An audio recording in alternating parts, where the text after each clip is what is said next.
voina chuan guitar lesson thar kan zir ho lenga voina kan zir ho le tur chu Samson Vanchhawng in karon hruai ang che ti hla sakha guitar Perhdan kan zirang helai G kan langa niamadi minor hian intro vela khan C minor ron mangzewa hlakar laka B minor nen chuan anuwa G jo khan A aki kharun sana hiama I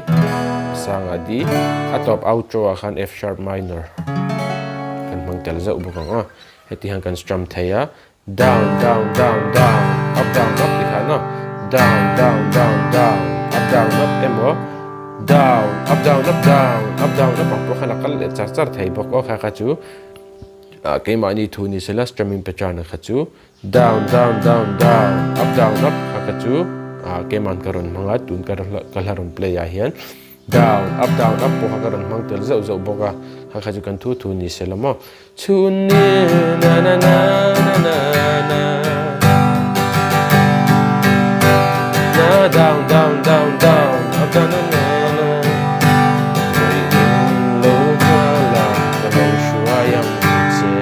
tinan a hla karan deuh na kha chon down up ti zewi lamo a ki thla karan deuh na kha chon chuan khami kha strumming pattern kan hmang theya chuan a hla nei karan play mil lenga uluk de vin lo ngai thlale don ya